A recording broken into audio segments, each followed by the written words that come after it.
Welcome to a brand new episode of the Malaga Insiders. My name is Chris Marquez and I'll be your host for this evening. And I have think almost been for this season actually. I'm not alone. Tony is in Japan. We have one Scott down, one more left. And here he is. I'm going to present him to you. It's the one and only Caleb. Welcome. How you doing, mate? Okay, you all good? I'm doing very well. Good, Yes. man. How has your week been so far?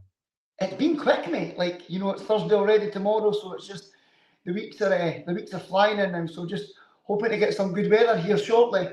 I'm not counting on it, but the the rain has slowly started to drop off a bit.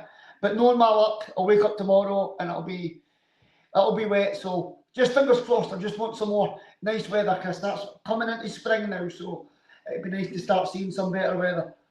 That sounds good. The weather has been good here as well today. Lovely. But yesterday it was raining again. What was it? Yeah, it has been raining a lot over the past months. Um, where it wasn't raining was in Malaga last Saturday because Malaga played against Valladolid. Let's dive into it. I'll start with the lineup. No surprises there. Alfonso Herrera on goal. Chupete, David La Rubia, Joaquin, Doutor, Victor. That was the only new name in the team. Um, and I think we will discuss him and his moment later. Murillo, Montero, Dani Lorenzo, Isan Merino, and Rafita. Puga couldn't play because of his fifth yellow card. So I think Victor was the logical choice, I guess, Yeah. because he's basically the only player who can play in that position right now because Dani Lorenzo wasn't fit in, or Dani Sanchez wasn't fit enough yet. So that makes total sense, I guess. A lot has happened. Where do we start? Malaga kicked off, started pretty well. After 11 minutes, Chupete goes down, and it's a penalty. But was it Yeah. a penalty? For me, yeah, there was contact. I think he's been smart enough that he's left his leg in for a bit of contact. But that's modern football now, Chris. We all know that any kind of sort of situation like that, anytime there's any sort of kind of contact with having VAR now, even if the referee maybe doesn't give it at the time, I think we know that all these incidents are looked at now, and any time that they see any kind of contact like that, they're probably going to get the referee to go over and look at it. So, in terms of what you would be like that incident getting a penalty for, it's we see it all the time now. Players going in, bit of Yeah. contact, go down, and a penalty's given. Yeah, When I saw it in the stadium, I was clear it was a penalty. For me, it was clear. When I saw the replay, I have some little small doubts about it. it is on the. I do agree. It is on the soft side. Yeah. The contact is minimal, and I think, like we spoke about previously, he's initiated the contact. Does that make sense? Rather than the keeper actually, I think he's left his leg in a wee bit initiating contact. But again, that's modern football. Players are sort of they play like that now, don't they? Yeah. Where he missed the penalty in Granada last Saturday, Yeah.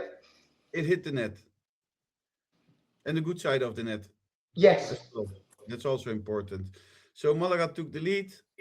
After 14 minutes, Malaga took the lead again Yep. with the goal of Doutor, his first of the season. It was a great finish. Great finish, a good goal. And then you say nothing can go wrong because you're 14 minutes in and you're winning, Yep. right? At least that's what you would say. Well, that's at the time. That's what I thought. I Yeah. think you would have been the same. At 2-0, You're thinking, because oh, this is yeah, after that. You're thinking, oh, here we go. This isn't yeah. going to be as stressful as recent weeks or other weeks have been, but it didn't obviously pan out pan out to be like that. But that's life for a Malaga fan, I suppose. A lot happened because Yeah, Federico, in the added time of the first half, scored 2-1. yeah, Um, yeah, bad luck, yeah, I think. But when the second half started, it was Chupe again with his second of the night yeah, after 48 minutes. So a great goal, great finish, yeah. a really good goal, which made me think a bit of, I don't know, Bergkamp from Persie. It was. He's definitely a young man with playing with a lot of confidence, especially in front of goal. I know Mm. that obviously prior to that he hadn't scored a lot of goals, but they goals like the penalty, nice firm down the middle, and then the second finish was that's a striker playing with confidence. But yeah, and at 3-1, you think 3-1, you think, magic, night night, game over, and game then over. yep, But then something happens. yep, After 56 minutes, and I don't know why, and I don't know what happened. Uh, can you take us through this moment because I'm still because it happened. Everything happens on our side of the pitch. yeah. So I We don't. spoke about it pretty much after it happened. I texted in the chat, and me and you both agreed that for me it was two kickouts that for me were silly, and we said at the time, why, like, is he fouling there? We're on the edge of their box. There was no threat to our goal. We weren't even in our half. We were literally on the just outside the edge of their box. There was no danger for Malaga. And he's went and I know players sometimes have silly tackles, Chris. But for me, these weren't tackles. These were just two blatant like kickouts.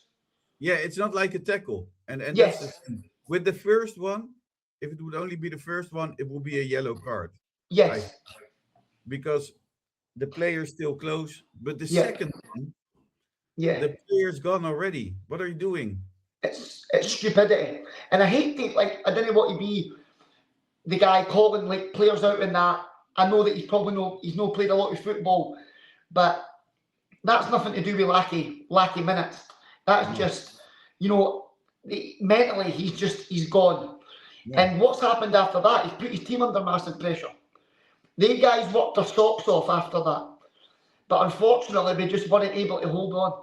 He's put the team under massive pressure for the best part of 35 minutes, 40 minutes, Yeah. because of a stupid action that he didn't really need to do. Yeah, because after 65 minutes, I think it's a, I don't know. It is a red card in my opinion. For me, it is. The He ball doesn't was hit never there him. to be played. I If they mean, try to play the ball, Chris, you could see he wasn't. yeah, because he wasn't going. There was no intention for the ball at all. So it's a Yeah. no mistake there from the referee. Let's say Obviously, that. it's easier for me as well because I'm watching it on telly. I'm getting Yeah, replays. Guys like yourself, you're in the stadium. But obviously, from your view as well, you were basically saying the same. It's like a stupid action, should never have happened. You thought it was a red card, so and that's you're not getting the virtue replays either. no. Then after 65 minutes, an own goal by Chupe. Yeah, Hap- unfortunate. Yeah, but he scored two. So Yeah, these things happen, right? yes. I mean, it's not a just unlucky, just an unlucky moment. But again, you look at it, Chris, as well. If we still had 11 men on the pitch, would Chupi be back there Nah, probably not. defending? Do you know what I mean? So it's like these wee things, all these wee things sort of start snowballing, don't they? Yeah, but when you and here's the thing, because Malaga got a bit under pressure, Yeah, under a lot of pressure, but I think we hold it on very well we did. after that 3-2. I think Yes, I mean, yeah, we had it under control a bit. Defense looked okay. yes, Maybe we lacked a bit on the attacking, but that's logic when you're yeah, well sense when you're up with 10 men. correct. But then after 92 minutes, the most ridiculous thing happens Yeah, because a foul is given where there is no foul at all. yeah, clearly wins the ball. You know, it's clear as day. You seen Funes. I think if Funes could have, I think he was going to, like what he would have ran on and tackled the ref because he was animated. He was not happy. It's right. The incident is right in front of him, and Yeah, the whole dugout erupts because they're like, "What the fuck is yeah. this?" I I don't know what to say about it actually because it's so clear. Yeah, The linesman that it happens in front of the linesman who yeah, sees everything. I mean, how can you explain that? yeah. The guy who's like 10 feet closer than the referee hasn't put his flag up, isn't flagging for a free kick. But the referee, who's nowhere near the incident, is like, yeah, it's a foul. It's like, this is why we're struggling to understand the mentality of these referees. It's like every week we're on here, and there's always an incident or two incidents that you're just like, what the, what goes through their minds? Yeah, But again, it's all, having a massive effect on games. yeah. That led to a goal. And the ball was halfway on the midfield, uh, Yep. on our side of the pitch. Yes. It's really along the line. It really Yeah. happened in front of the linesman. I know. I mean, you have your walkie-talkie thing, you have your Yeah. mic. You tell him, listen, it's no foul. You would like to think that's what they're saying to each other, but I actually don't think they even talk. I think they've No, just got these things in for show. It looks like they talk. It looked good to the people on TV and the players like, oh, we're communicating. I don't think. I think these referees. I think the football's just over refereed by VAR now. These referees are more than happy to make mistakes because they know that VAR will come in and clean up whatever mess they make, or is meant to clean up whatever mess they make. Half the time it just makes it worse. But I think that's what it is. These and referees are too dependent on VAR now. well, they get the ball, a free kick Yeah, goes into the box, and it's Juanmi Latassa yeah. who makes the Basically, what he's brought on to do, come on and be a nuisance that crosses. You know what I mean? yeah. It's bad luck. I think this whole match was bad luck. Yeah. It feels like a defeat, Chris. I know it was a draw, and I It don't know was how a you def- feel about it. You probably feel the same, but it I does. It feels like a defeat. I felt shit after the match because I for can me it imagine. was a defeat because it was not necessary. No, I mean you're 3-1 up, and then a act of So unlucky, craziness. so unlucky Yeah, it's because not even that, Chris. I it's was not looking even a at it as win. well. It's the 2 points slipping away. You know what I mean? And especially now, you're looking like they 2 points are, we're on 48 now, whereas we could have been on 50. And Yeah, then you're charging, now you're sort of looking over your shoulder a wee bit. Where if you get the 3 points, the teams ahead of you are worried about you. We're that step closer to Santander. Now we're 2 points further back. They're slowly keeping away now.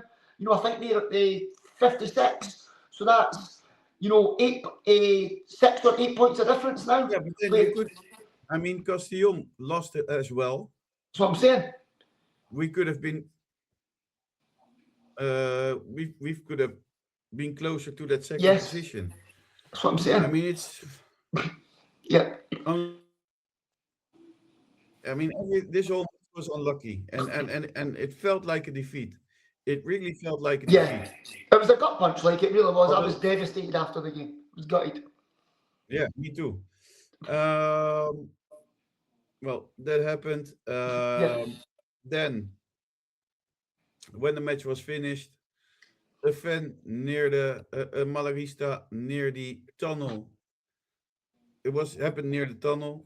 Yeah. Threw a water bottle at the ref. Yeah, it wasn't it like anywhere near him though. I know it was thrown, but it was literally it wasn't anywhere near him, was it? No. According to because it wasn't even him who picked it up. It was his linesman who picked it up and gave it to him. Or was it? Yeah, and he said he was hit by the bottle, right? That's crazy. The fact that he's turned around and said he got hit by it. Yeah, That's a fucking but he that's didn't even disgraceful. notice. That.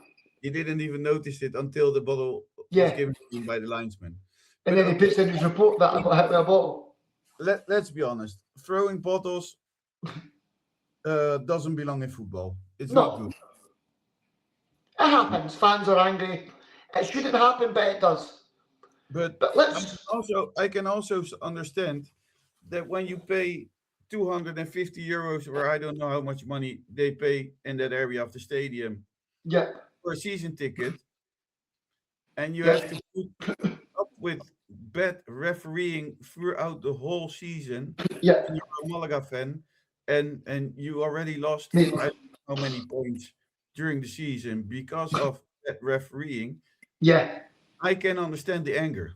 100%. Especially when we're in a. Didn't get me wrong, Chris. If you were to say any Malaga fan after 29 games, you'll be on 48 points. Malaga fans would be biting your hand off. But we're never in a position where we can manoeuvre ourselves into a proper promotion battle. Maybe not, automatic promotion. I still think personally they can get automatically promoted. But I know that, like, let's be honest, like more than capable of being in that top six and staying there and I have making some noise in there.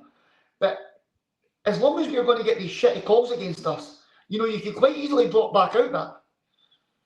I mean, yeah.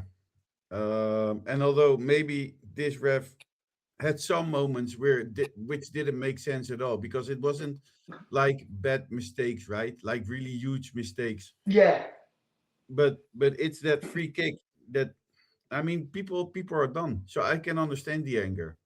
yeah, It's not good to throw bottles, but it's week in, week out bad decisions, bad week in, week out yeah, things I don't understand. yeah. And I think we get to a point where it's starting to be a joke. I think when you look at like just Malaga as a club and as a fan base, been through that much shit as a fan, with owners and Yeah. all this money, no money, and then you start getting a wee bit joy. The team's now competitive again. We're in the promotion places in the Segunda, and it's like constantly just you feel like you're not just playing against 11 opposition players. You're now it's like feels a wee bit like you're playing against the officials, Yeah. and that's a I think battle you're never I you're also never going to win, Chris. yeah, I also think that every team has that. So it's not only Malaga. I think it's Yeah, just yeah. that refereeing and throwing a bottle is not the answer, not No, the right way. no. I was just meaning that a That's fan base that gets it, that the a fan base like Malaga are going to lose because they've dealt with that much shite and they're just continuing yeah, to deal with it. Does that make sense? That there's already anger there. So basically, like with this referee just sort of piling on it. yeah. But then I think as well, I mean, you should expect, and I think you can expect in Spanish professional football with cameras, with a VAR, Yeah, that the level yeah, of your referees and VAR has to be better. You yeah. It can does, yeah. you cannot continue like this. It's No, impossible to not do anything about everything that is happening throughout Segunda, throughout the Premier League. You can't. yeah, And I'm starting to feel angry for the fact that we just have to talk about this every week in, week out. yeah, So I'm done talking about it. yeah. Malaga, let's go to the results in Segunda. Almeria won 3-0 against Cultura Leonesa. Deportivo La Yeah, Coruña lost against Granada. Leganés lost one. against Yeah, Eibar. Racing de Santander won 4-3 in a crazy away match at home. No, at a home match against Cordoba. Andorra won 1-0 against Sporting Gijón. Las Palmas won 4-0 against Ceuta. Malaga proper 3-3. Burgos won 2-0 against Mirandes. Huesca drew at home against Albacete and received a red card. We will talk about that later. And Real Sociedad B won against 4-2 against Castellón. Yeah, I watched that. That was a crazy game. Yeah. That leaves the table with Racing leading with 56 points. Almeria 52 points second. They are the one who gained some points there. Yeah, took a big jump. Castellón 49. Deportivo La Coruña 49. Las Palmas 48 and Malaga 48. Malaga could be second on the table. And Burgos is just outside playoffs with 2 points less than Malaga Club de Football. So we are still in Yeah, but Burgos is really close behind. yeah, it's tight. After that, it's Ceuta with 40. You know that 2 points dropped is, it's a Yeah. massive 2 points drop when you look at the results round about us. It's a massive 2 points. Yeah, it is. Then on 18th position, Real Valladolid. Huesca, our opponent this weekend, Yeah. 18th in relegation zone with 31 points. Real Zaragoza has 27 points and are still 6 points behind, being safe. The same amount of points as Cultural Leonesa, 27, and Mirandes has 24 points. And they are, at this moment, 9 points away from relegation. So we can say for sure that 9 points is too much, I guess. And Mirandes will be the first one probably to relegate. But yeah, yes, I think that's too much. Yeah, too In much the of a climb back for them. They're in not this, going to go on a run. Yeah. then we go to the news. Who doesn't love a bit of news? Well, I love news. 101 TV have announced that the retro kit will not be white and blue like the previous two retro kits. It will be an away kit. Did they give the fans a choice for this, Chris? Did they like? Did Never. they just pick it? They don't say to the fans. It's a surprise. Nice. Yeah, I like it. It's a great idea. it is, but it's also gets me too excited. Yeah. Can't wait to spend money on a new strip. Yeah. So yeah, I don't know. I think the ones everybody would like to see is the yellow and blue one from 98, 99. Yeah, I've got that one in the house. That's a great top. If they brought that, I'd definitely buy it again. Yeah. I want because there's a third kit that season, which is Yeah. black and white with stripes, and it looks um it looks very much like a Juve shirt from the 80s. Nice. Some of the concept kits that you see online, you're like, oh, if only imagine, you know what I mean? You can get a wee bit carried away when you see these people that make the concept kits, but especially the Malaga ones, it's yeah, I can't wait to see what one that they bring out for the retro weekend. That'll be amazing. I can't wait. Um, well, there was a possibility when we made the news. There was a possibility that La Liga would obligate Malaga to close a part of the stadium against Huesca this season because of the water bottle. Can you do that quick? I was going to say that. Yeah, It's very rarely that, yeah, in other leagues, it takes ages for them to investigate and then to actually enforce that. That's the first time I've seen it was able to happen like the following weekend, but I'm glad that that's not been the case. yeah. It's not the case because it all ended with a fine for Malaga Yeah, of €3,000 and a warning. Good decision, bad decision. So end of the day, it's not the club, do they just need to pick up the fine, don't they? They obviously the thing I think is, they will send the fine through to the person who threw the bottle. can you I what we do? Yeah, think it's a good decision, and I will tell you why. When there's 500 people yeah, and one does something that he shouldn't, 499 people can be against that. yes, And I don't think you should blame 499 people for something one but person does. no. Is that the main stand, Chris? That it came from? It was the main stand, wasn't it?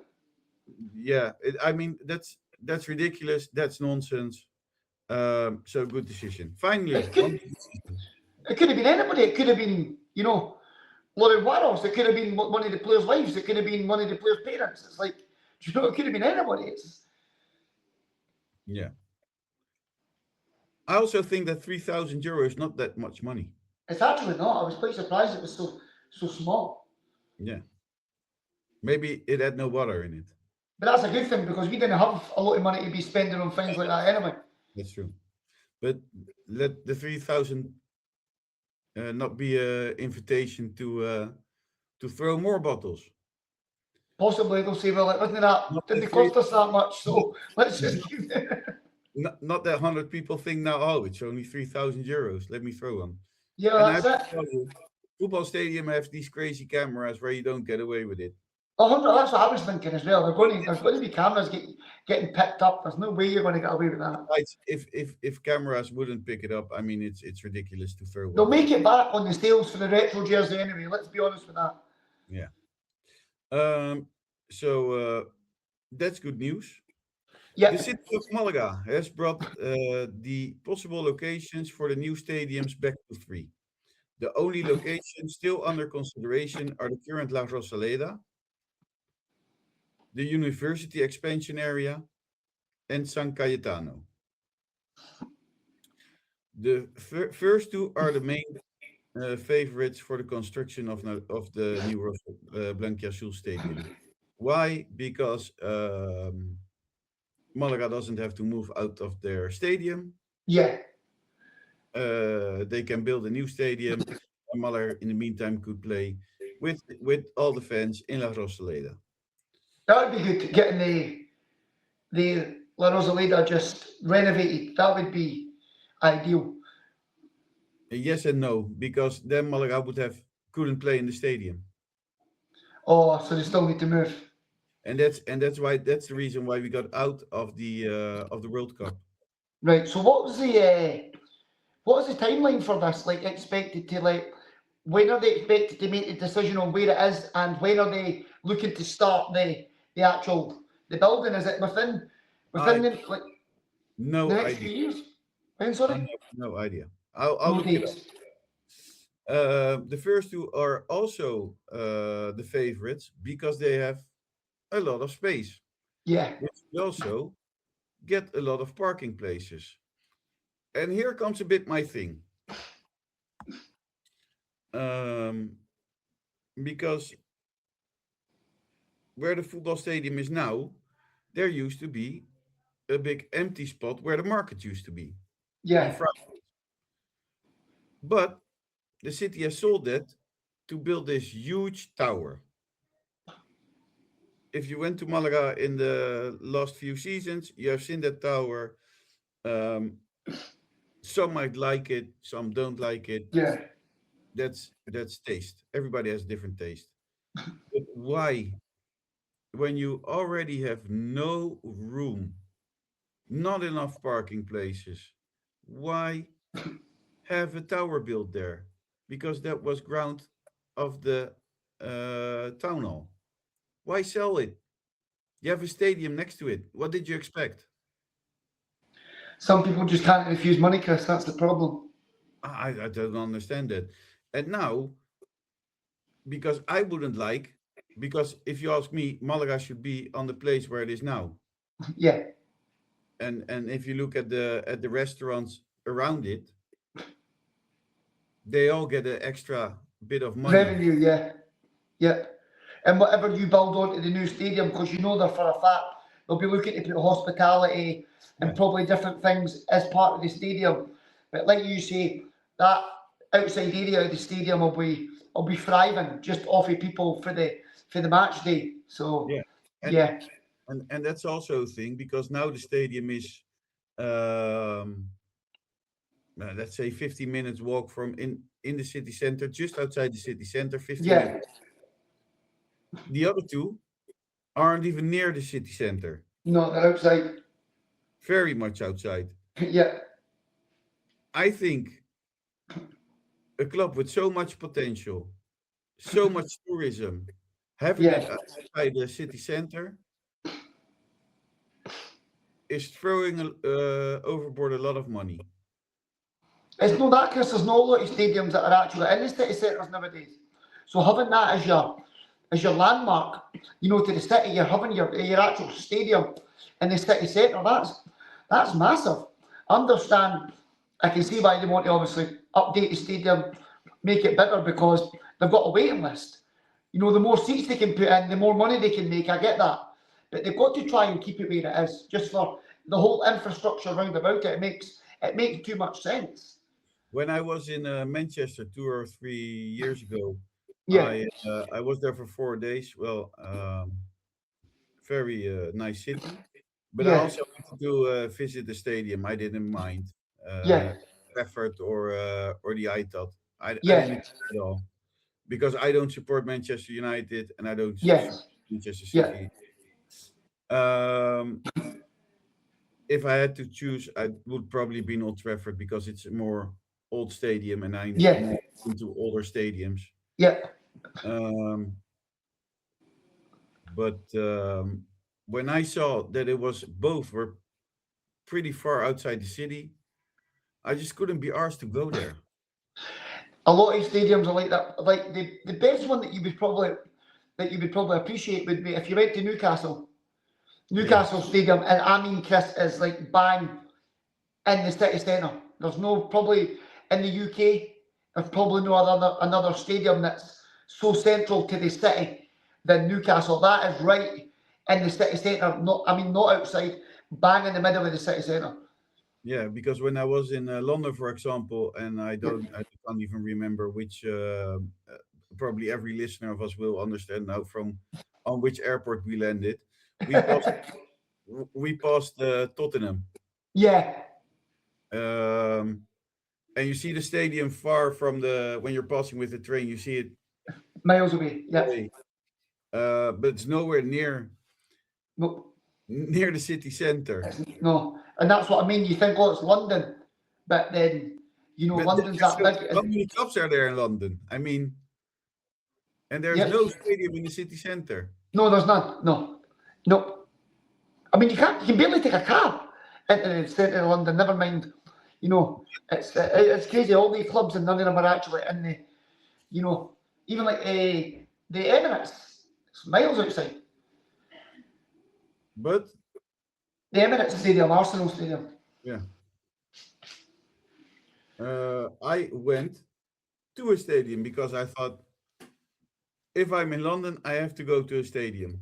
Yeah, you want to do the visits, don't you? You want to do the Yeah, tours yeah.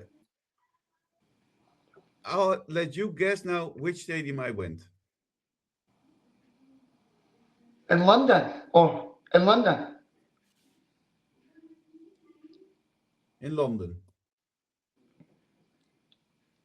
Stamford Bridge. No, no, So that's true. Craven Cottage. no, no, Selhurst Park. no. I'll, Emirates. I'll tell you. I went to Lord's Cricket Ground. Oh, did you? Yeah, it was the only one close to the city center. Oh, wow. Yeah. That makes sense. Now I can see why you obviously see. So I've been to Lord's. That's crazy the way when you go to like a city like London, you didn't expect to not be able to actually or be put off by travelling to the stadium because they're that far outside. I'm not going to lie to you because I don't know nothing about cricket. But actually, I don't either. but nothing. And when I see people play cricket, I think it's a bit of a strange thing I'm watching. Yeah. You just Probably, think, maybe they're not very athletic, so they've just chose to yeah. play cricket. I know Alex Ashmore loves cricket because he played cricket. Oh, nice. Um, but I just don't understand it. But a No. very nice stadium to It's watch. massive in England. I know in England it's a massive Yep. sport. A lot of kids like the Neville brothers who played for Man United. They were meant to be really good at cricket. It really surprised me. Yeah. That's a bit the thing. Um, Next bit of news.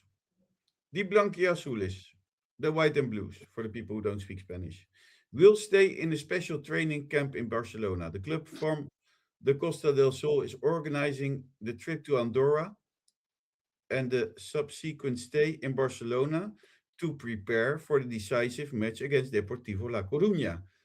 This decision has been made by the Malaga coaching staff, who were unsure about returning from Andorra to Malaga during the week, only to play again in northern Spain just 72 hours later.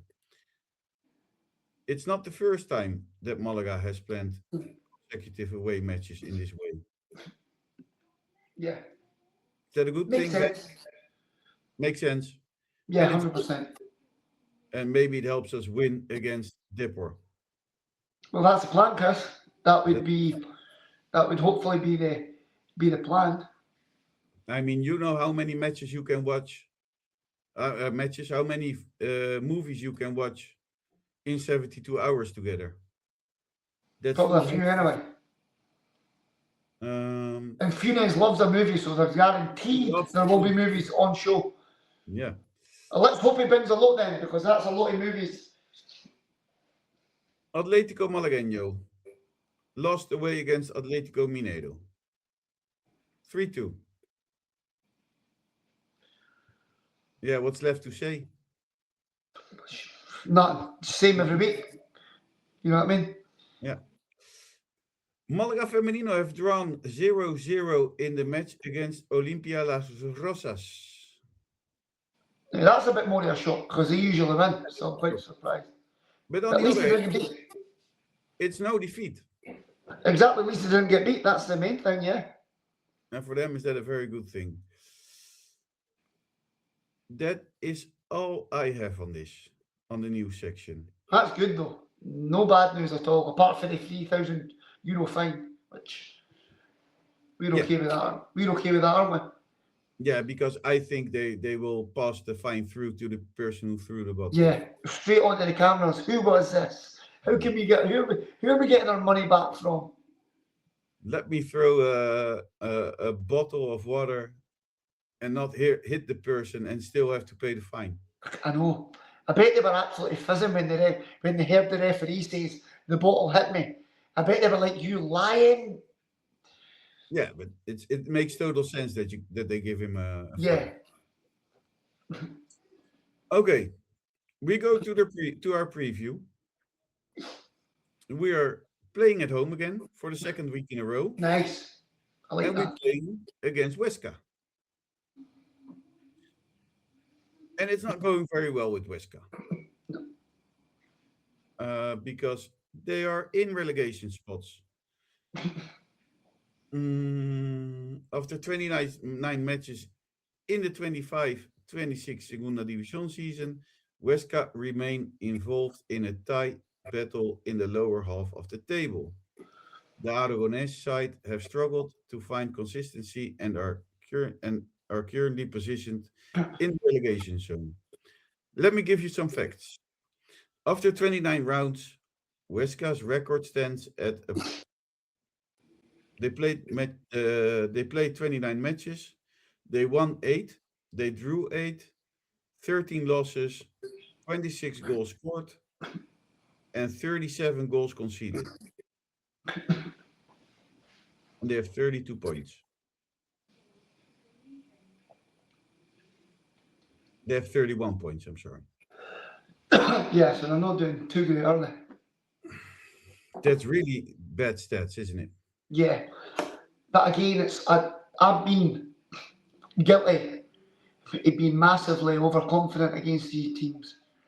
I made the mistake against Mirandes. I made the mistake against Sociedad B, albeit they were obviously games away from home. These teams that are fighting that relegation battle, Chris, they seem to be causing Malaga a wee bit of an issue. Yeah, but they score less than a Yeah. goal per game.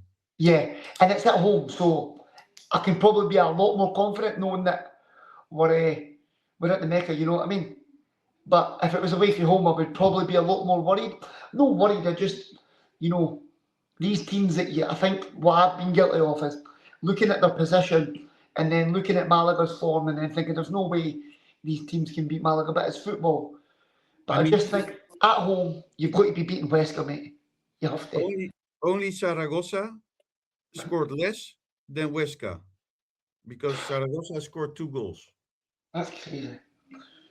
And So what you're telling me is it should be an easy day at the office on at the weekend then? I don't know. Is Puga back? He's back for his yellow card, yeah? Yeah. Good. Bolo is on the bench, by the way. That's the manager of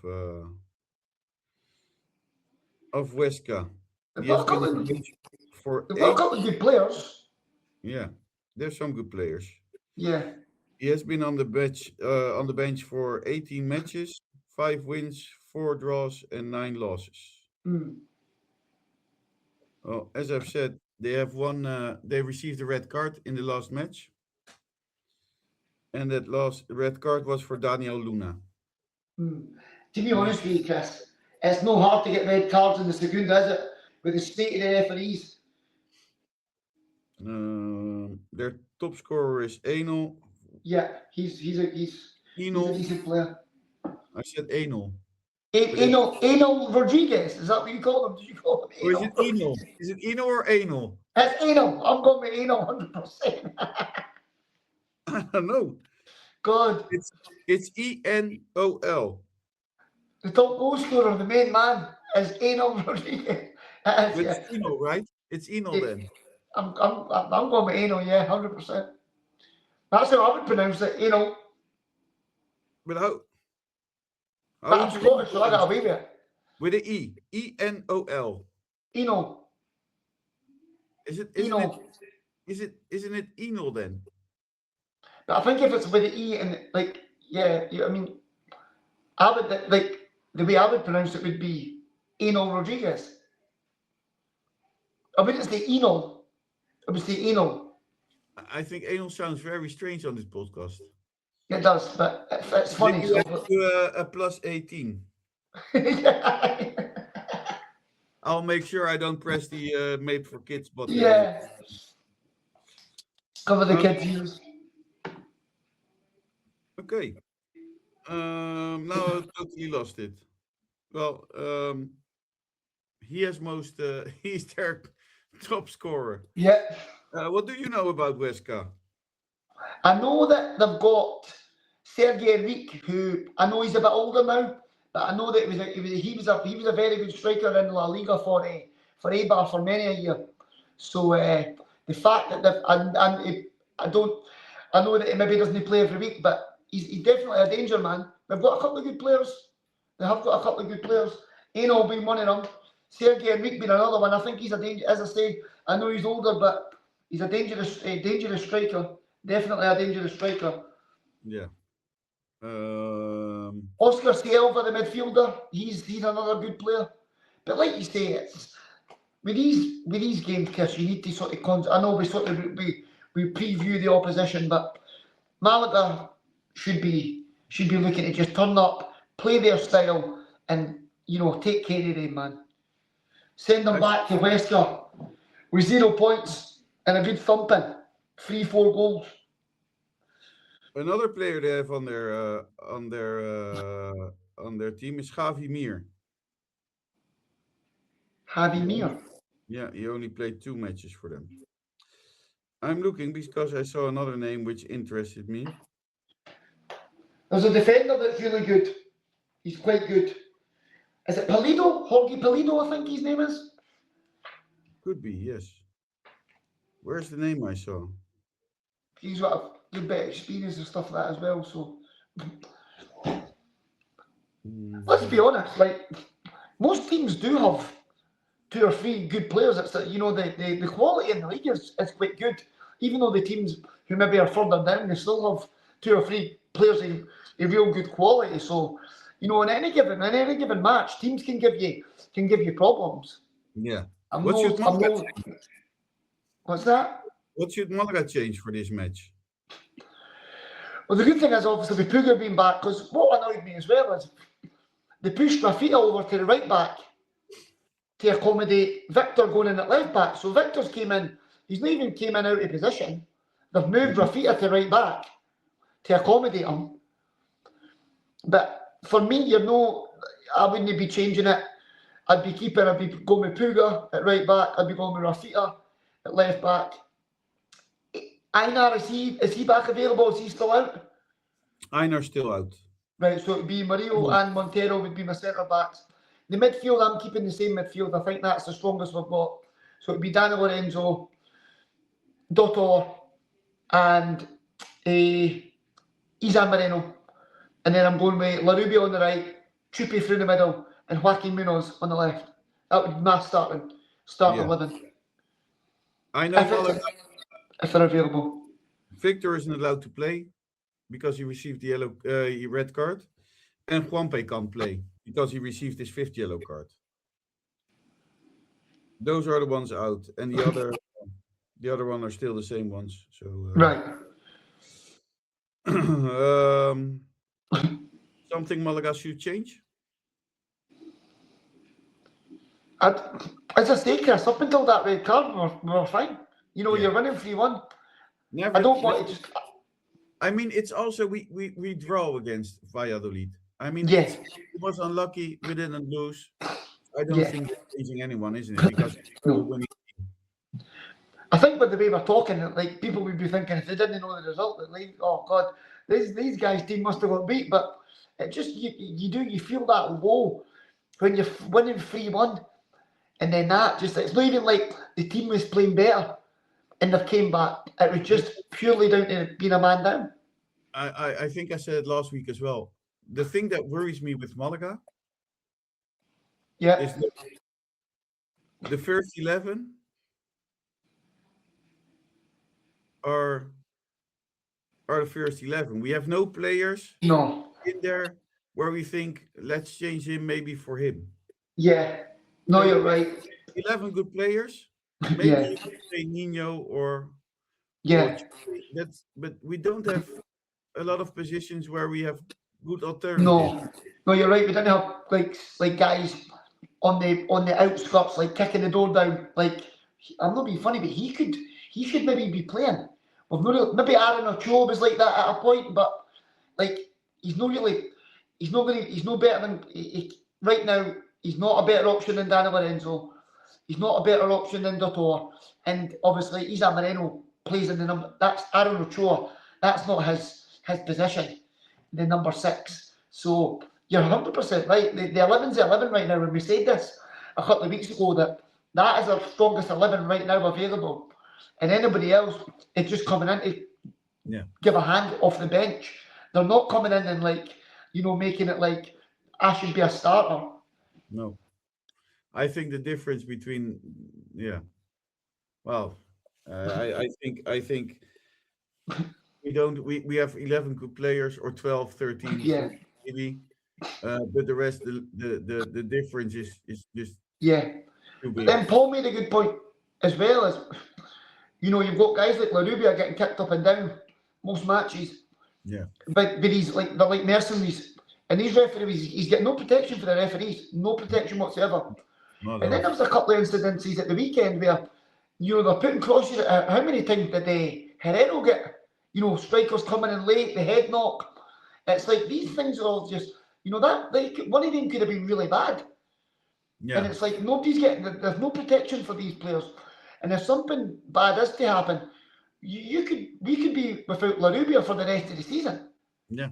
And he's been so important that we can't afford to be, like you say, If you take one of the guys for the starting 11 out for a prolonged period of time, we're kind of goosed. You know, we're kind of like, you've not got many options outside that. That's what worries me, Chris, is if this continues, one of the players is going to, like a Larubia, is going to get an injury. And then you're like, who do you turn to? And it's still a few months till the end of the season. Yeah, that's what I'm saying. And it's like, every match is like a cup final now as well. And we've got teams like Depor, we've got Castellon. They're all home games as well. You know, we've got them at home. We're not having to go and travel there. So the kind of the fixtures have fell into our favour. We have to go to Depor, eh? Depor is away. Oh, is it away? Sorry, Chris. Is it Almeria we have All at of them home? are away. Let me check. Because now you are blah blah blah. Yeah. Agenda. Because I'm just trying to think of the teams that are round about us who we're still to play, and I think that the fixtures are quite in our favour in regard to who, we play a lot of Not the. in our favor, not at all. Are they not? No. So do we play Almeria away from home? I'm looking it up. Almeria's away. Right. Almeria's Castellon, they're at home. Oh, here we are. Cadiz away. Then this week Huesca. Then Cadiz away. Then home against Leganés. Then Right. April is Andorra away.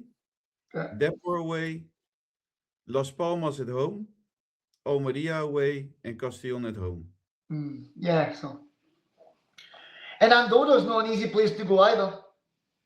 You know, they're not an amazing side, but it isn't an easy place to go. It isn't. It isn't at all. Do you know what I mean, Chris? So. I totally get what you mean.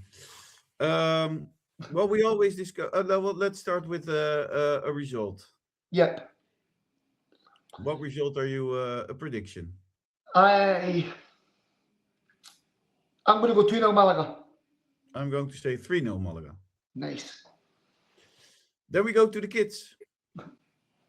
The babies. Are you ready? Yes.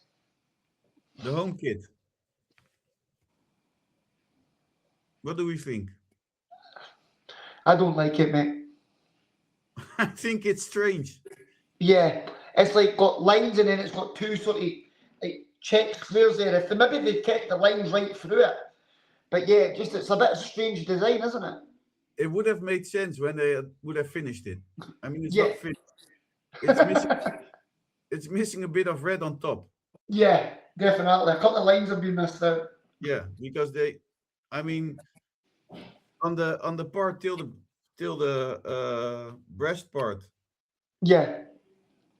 I quite like the border in his sleeve. I know that's a bit like it's a tiny part of it, but I quite like the gold or yellow sort of trim on the sleeve. Like that. But then there's no yellow or that anywhere else apart from on the sleeve.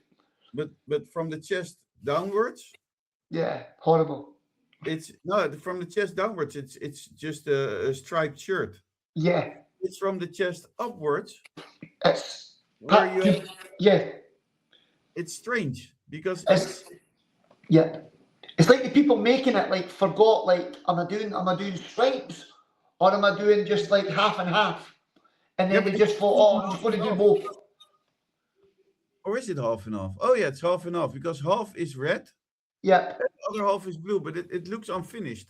Yeah, but what they've done is they've moved it too far up. If they wanted to make it half stripes and then half red and blue, they should have moved the stripes down a bit to make it more like, more even. Does that make sense? Yeah, or it's maybe like the stripes come 3/4 of the way up. Yeah. And then the rest a quarter of it. Yeah, but then as well, because the red of the top part goes a bit further than the red line. That's what I'm saying. Yeah. It's weird. And the collar, like, if they put the yellow trim on the sleeve, they could have maybe put the yellow trim on the collar. That would have been cool. I totally agree. But yeah, it's I find it a very strange kit. I don't know who who designed this, but Well, me and you just it- designed. Me and you just made it like 100 times better just for two suggestions. I would believe it if my son of 6 years old had done Do you know this. what I mean? Well, if you say to him, "Can you design me or draw me a strip that's better than that?" I guarantee you could do that 100%. And Okay, these people are getting paid to do this, so yeah, we are going to the second, no, to the third. I'll start with the third.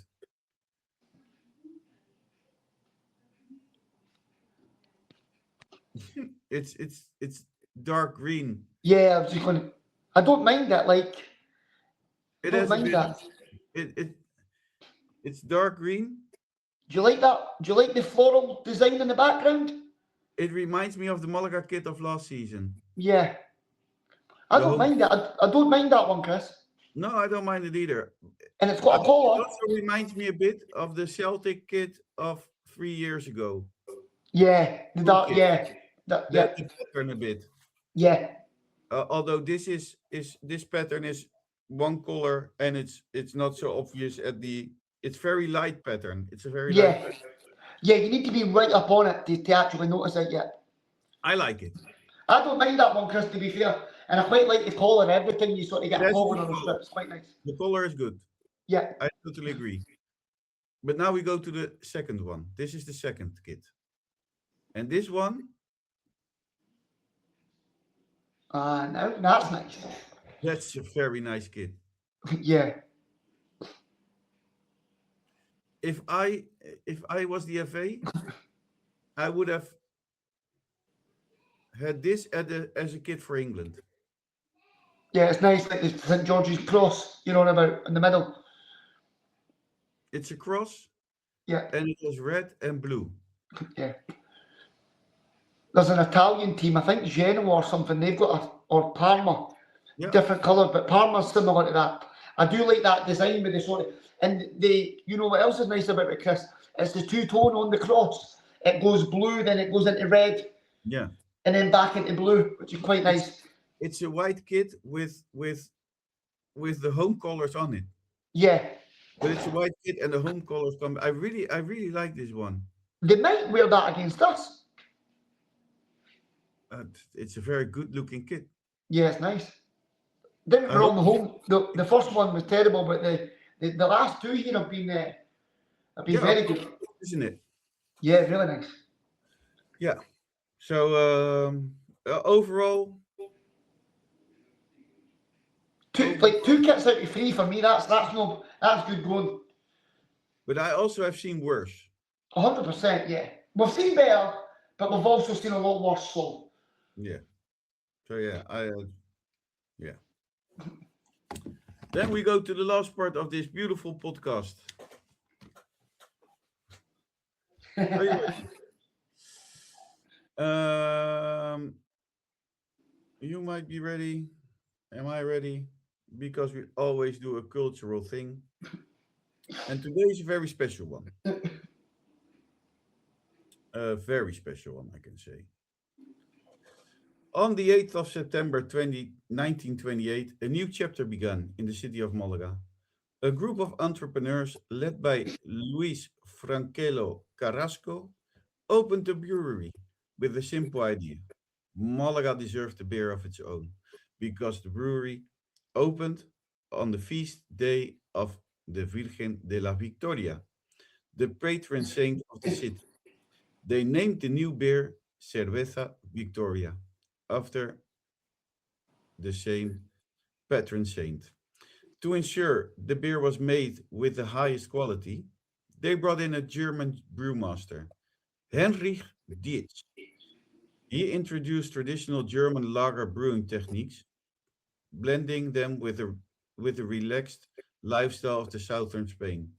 The result was a crisp, refreshing beer that quickly became popular in Malaga's taverns and beach bars.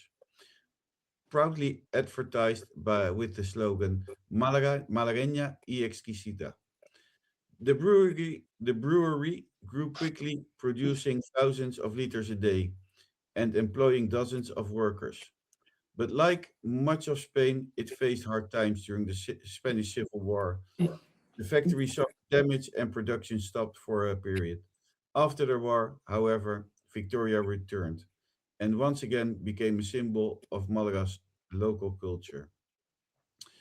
For decades, the beer remained part of the everyday life in Malaga until 1996, when the original Malaga brewery was closed. Many locals felt that the city has lost its beer.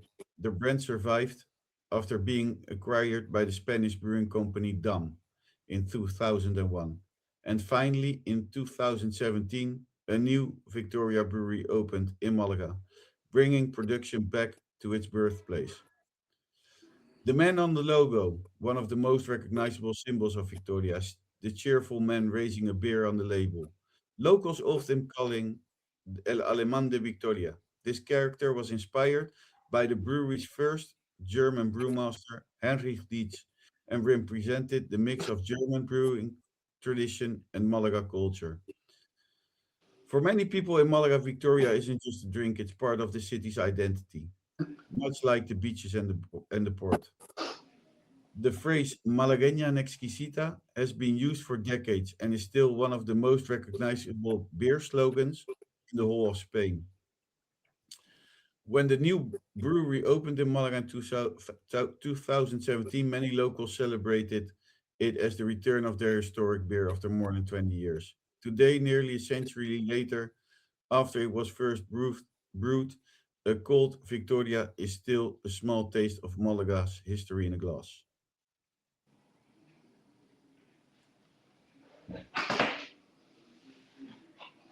And now I hear everybody think, oh, now I would like a Victoria, a nice and cold Victoria. Especially on a roasting hot day, sun scorching, Yeah, freezing cold, just off the tap. Do you know what I mean? yeah. Fucking open up the governor. Nice cold pint. That was it for this week. I'm going to say thank you, Caleb. Thanks for having me again, Chris. It was great being on me, mate. Always. Do you have any last words? Vamos Malaga, and you have an amazing holiday in Holland. Thank you. I'll not be at the Rosaleda this weekend, but I'll be in the Netherlands. I'm going to say thank you for listening, thank you for watching, thank you for everything.